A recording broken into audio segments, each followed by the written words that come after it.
Okay, so this is the audio review of Chapter 1, Social Construction, Intersectionality, and Inequality from The Matrix of Race. So let's start off with the learning objectives for Chapter 1, which are to first explain how race and ethnicity are socially constructed, evaluate the relationships between social context and race, identify the concepts and operations of racism, and examine the link between our personal narratives and the broader story of race. All right, so jumping in, race and ethnicity. So when we discuss race and ethnicity in this class, most of our focus will be on the following groups: Native Americans, Asian Americans, Black Americans, and Hispanic or Latinx Americans. So first off, race. This refers to a social and cultural system by which we categorize people based on presumed biological differences. So racial classifications became a way to promote hierarchies of white supremacy. And we'll talk about this throughout the class. So this is referred to as the social construction of race. It just means that we create what it means to be a racial group as a society. And those meanings have social advantages and social consequences. And that all depends on your rank in that racial hierarchy. So certain rewards and privileges have been used to support and legitimize race. So whiteness, as we'll later discuss, is a colonial invention, as were all pan-ethnic categories. Before the colonies, people were not considered white just based on their nationality or religion. So you were English, not white, right? And so the interesting history of whiteness we'll discuss later is actually as a wedge to convince poor indentured servants and other poor whites that the problems were the result of poor people of color, such as blacks or immigrants, when the real enemy of poor whites is wealthy elite whites that own and control their labor. So by ending indentured servitude and letting whites serve on juries and slave patrols, the white elites were able to squash multiracial rebellions and coalitions in early American history. So basically, it's this idea of divide and conquer. When people are separated, they have less power. And when people are divided on something as arbitrary as race, they're easier to control. So when it comes to race, we can see that it's socially constructed because it operates in different ways around the world. So many countries have historically instituted laws that dictate where racial groups can live and work. One example from your textbook is apartheid, which was a system of segregation in South Africa that lasted until the early 1990s. So it's a word that means separateness, and apartheid allowed racial hierarchy to be reified into law, just illustrating how race was socially constructed in that culture. So their system was quite similar to Jim Crow segregation in this country, as Black South Africans were segregated into substandard housing in tribal homelands. They were given different accommodations, schooling, and were barred from voting. They had to have ID on them at all times and had no rights outside of where they lived. And when people protested, they were shot. It all started because the Dutch, these colonizing Afrikaners, as they call themselves, saw South Africa as their God-given homeland and created a structure in the culture that supported their power. So blacks, meanwhile, were severely repressed, and the race exploitation was connected to class exploitation, as blacks were funneled into menial employment, especially in the mines, which, of course, the profit they did not share, right? So meaning they got to labor in the mines, but they didn't actually get to make money off of their own labors. While, the elite of the country, the colonizers of the country, became, very wealthy, and the country itself became the wealthiest country in Africa.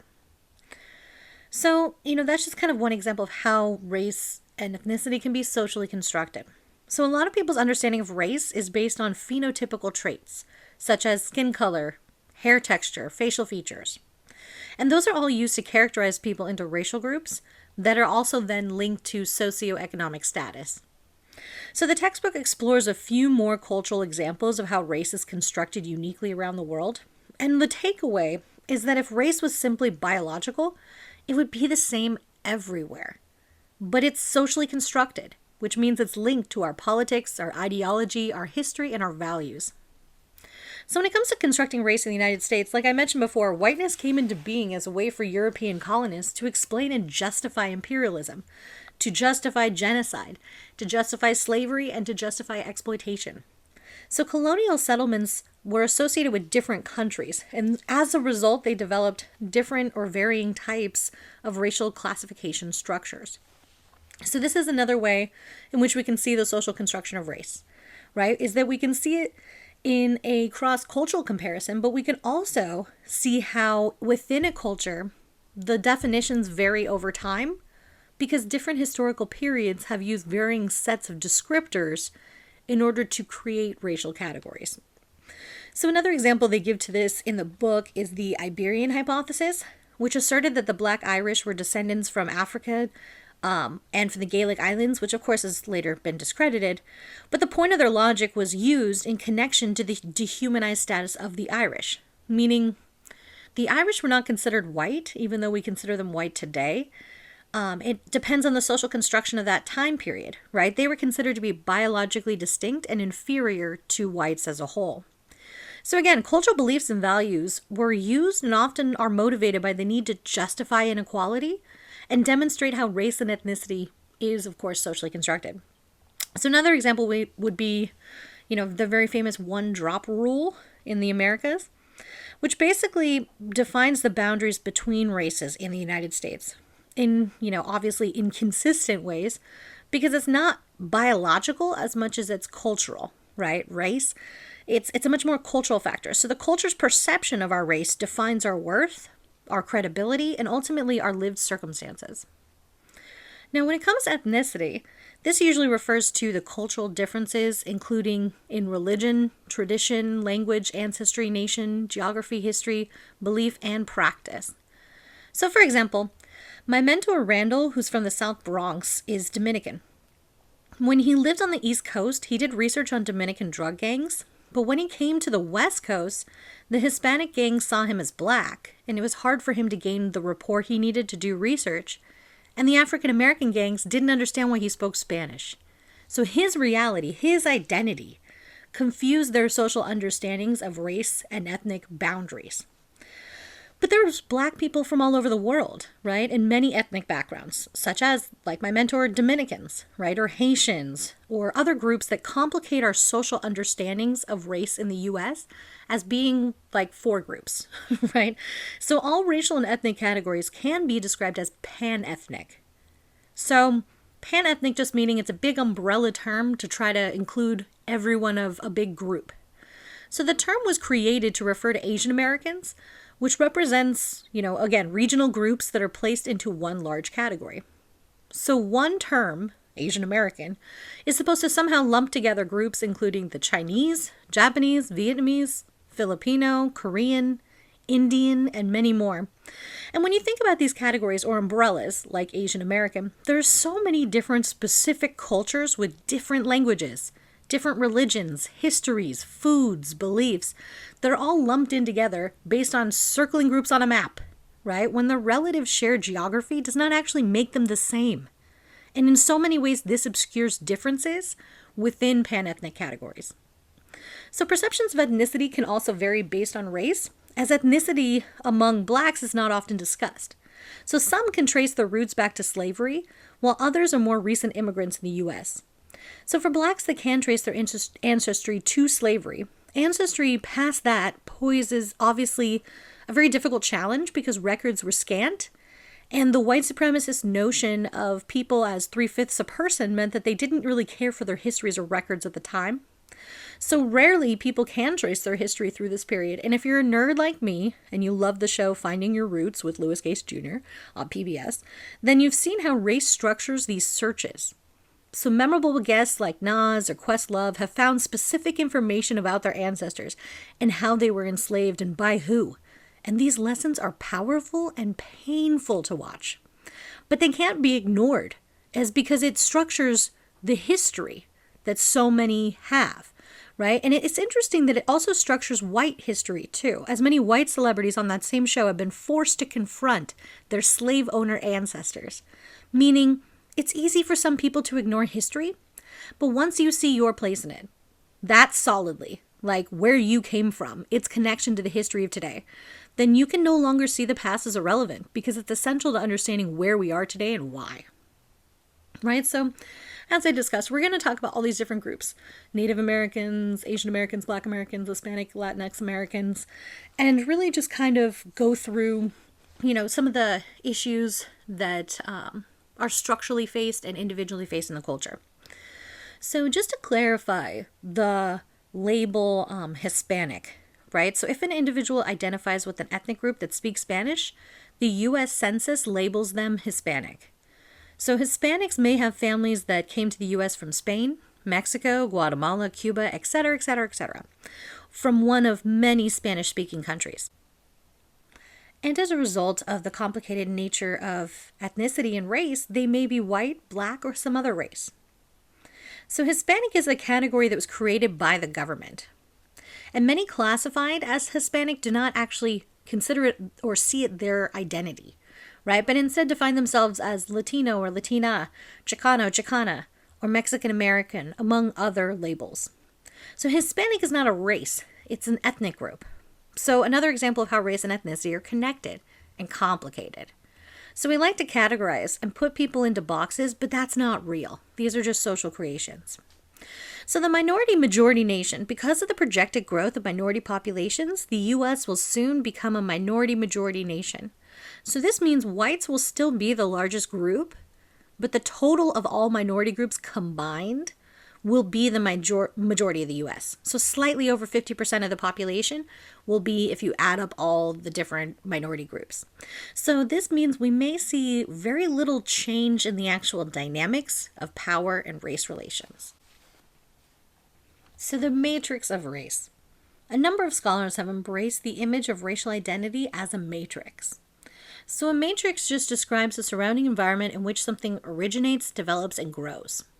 The concept of a matrix captures the basic sociological understanding that context, social, cultural, economic, historical, and otherwise.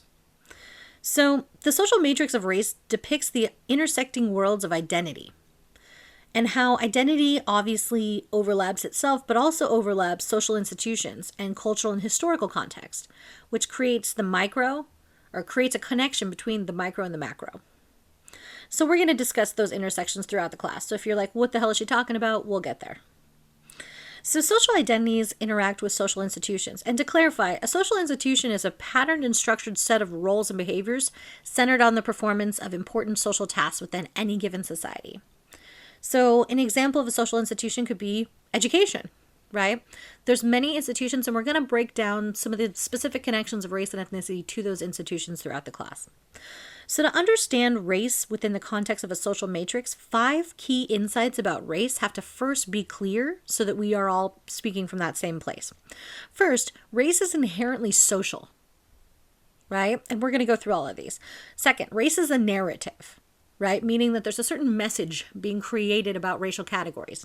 It's not just like, okay, those are different categories. There's a value system put in a hierarchy. Another insight we have to look at is that racial identity is relational and intersectional.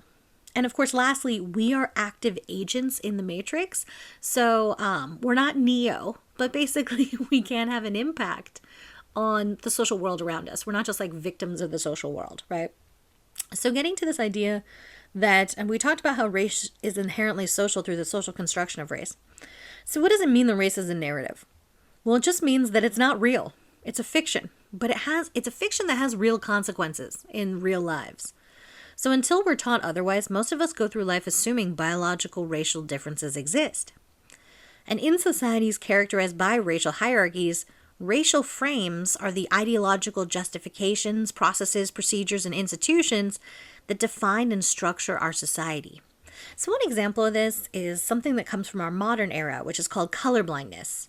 Right? This is the view that one doesn't see race. Oh, I don't see race. I don't see ethnicity. I can't see, right? And the only humans that, that's all they're seeing. Just everybody's the same. They just see a amorphous blob when they look at people, which informs, what the text calls these stock stories, or basically tales that are told by the dominant group that often embrace the oppressors, right? And the oppression that they are trying to reinforce. So the problem with colorblindness is that pretending race doesn't exist is not the same as creating equality, right? For people to say, well, I don't see race. Well, okay, but that doesn't make racism not a problem, right? So it's not enough of a solution to just ignore it. So this has contributed to the ideology of colorblind racism, which involves myths like meritocracy, which is the idea that it doesn't matter who you are, you just need to work hard and you'll succeed, right? Another myth is that people are segregated in neighborhoods by choice, not as a product of, discrimination in history. And colorblind racism does this by minimizing and denying racism, just assuming everyone has equal opportunities to succeed, right? And while some of the legal mechanisms that formally cause segregation or slavery might be gone, the inequality that came in the wake of those things has not actually been addressed. So we'll get through that. So basically, when it comes to this, I don't see race, all of this, clearly that would be a better world if that was the case, if people just worked hard and they succeeded, right? But that ignores all the structural factors that makes life harder for racial and ethnic minorities. And ignoring the history just reinforces and reproduces all of the subtle and institutional racial inequality that shapes our lives, because we just call it something else. So race is relational as well. This just means that categories of race are often defined in opposition to each other and where they fall along a continuum in a hierarchy. So each racial group relates to each other, right, in the value systems. And then intersectional theories just argue that race, gender, and other social identities are inseparable. So, for example, it's important to study race and the impact that race has. But you're not just your race, you're also your gender, your sexual identity, your age, what region you live in, all sorts of other social identities, right? So that they're not separate. You can't say well, today I'm my social class, tomorrow I'm my race, ethnicity, right? That's just not. We're all of those things at one time, and the overlapping nature of those things can affect the meanings, right? So there's a different meaning in the culture, value in the culture, expectations about jobs and roles between a able-bodied, wealthy white male and a disabled, poor black woman or something like that. The kind of expectations of social roles, where they live, how their lives end up is going to be different, not just based on race, but based on all of those intersecting categories, right? So this means that they're connected, and the stereotypes and prejudice are also connected, right? So when we talk about stereotypes, it's not just stereotypes against racial and ethnic groups, but there's often gendered and sexualized stereotypes and all of these things that we basically kind of have to unweave their connections to be able to see them, right? And so we'll explore this in much more detail later, but it's important to kind of start in the beginning here with talking about the intersectional nature of how all of these things are connected, right? Because like I said before, we don't control these identities. These are just our identities, but they do inform the way that people treat us and the kind of expectations we can have for our own lives. So moving on to the operation of racism. So some of this stuff, these are all just terms in your book, but some of this stuff might show up on exam 1. So anywho. All right, so prejudice is a judgment of an individual or group that's often based on race, ethnicity, religion, gender, social class, and other social identities. While stereotypes are assumptions or generalizations applied to an entire group, right? So you might think, I believe that this particular woman I'm encountering is irrational, therefore all women are irrational, right? Or this particular person is undocumented, therefore all people of this race are undocumented, right? This way that we kind of take what we think we see in one individual and apply it to everyone. But those narratives come from the culture, meaning we're not born with these stereotypes in our minds. We hear them, we see them acted out in the media in all sorts of ways, and then we internalize those values and kind of understand that that's the hierarchy of society.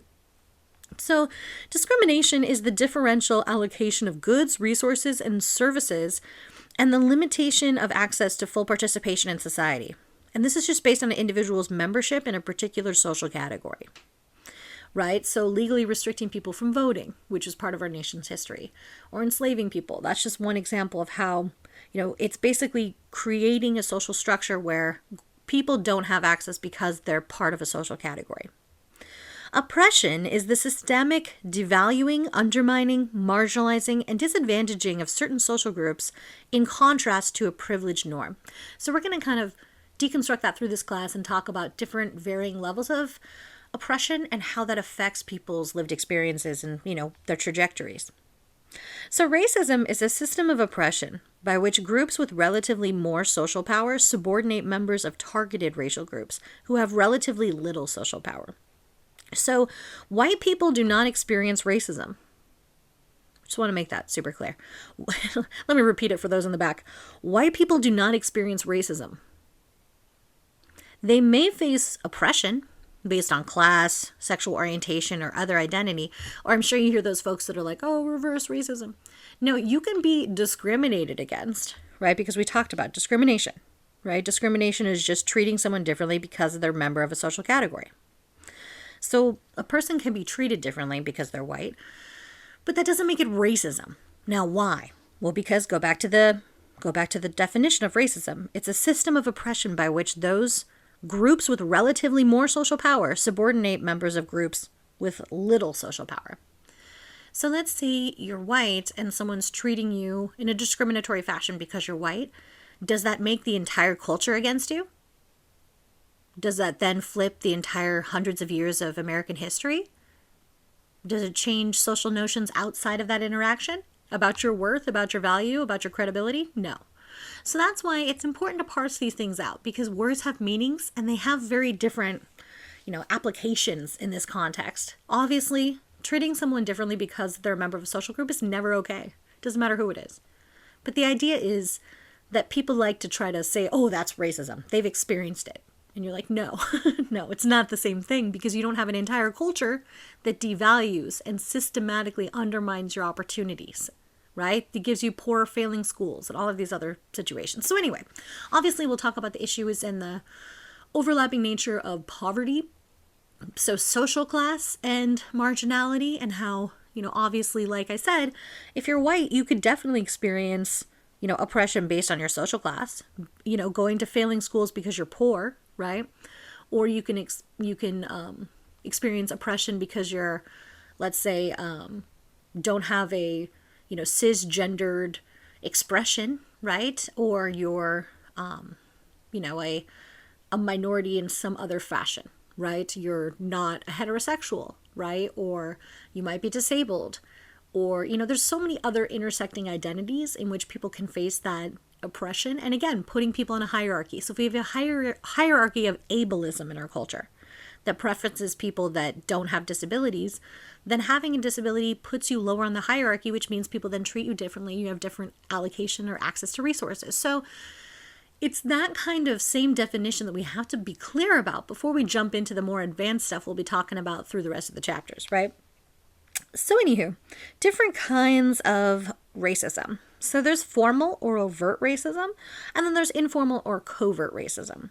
So formal or overt racism occurs when the discriminatory practices and behaviors that are sanctioned by official rules, codes, or laws of either an organization, an institution, or society, that basically they create a full system that makes sure that you don't have the same access. Right? So many obvious forms of racism are no longer legal or openly accepted, such as slavery, though we'll talk about with the 13th Amendment how that's not necessarily true. But there are other issues that continue to be debated regarding whether or not they are racist in intent or impact, such as flying a Confederate flag, right? Or having Confederate monuments. So informal or covert racism is subtle in its application, and also it's often ignored because, again, privilege. We'll talk about that, what that is in a minute. So it acts informally in that it's assumed to be the natural workings of society. So one example we'll talk about later is to talk about broken homes, which often ignores how racial discrimination has an impact on neighborhoods, has an impact on incarceration, and how that has an impact on families, right?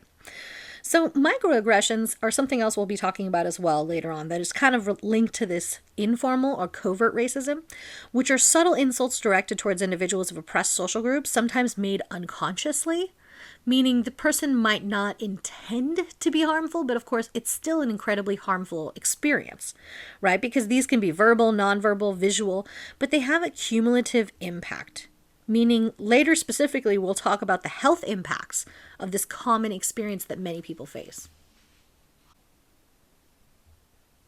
So last up is understanding privilege. So what is privilege? Privilege is the systemic favoring, valuing, validating, and including of certain social identities over others. So whiteness is a privileged status. Just like oppression, privilege is based on group membership, not individual factors. So we can't choose to be oppressed or privileged or opt out of it. Like, oh, you know what? I figured I had white privilege. I just opted out. I just checked the box and was like, nah, I'm just not going to use it anymore, right?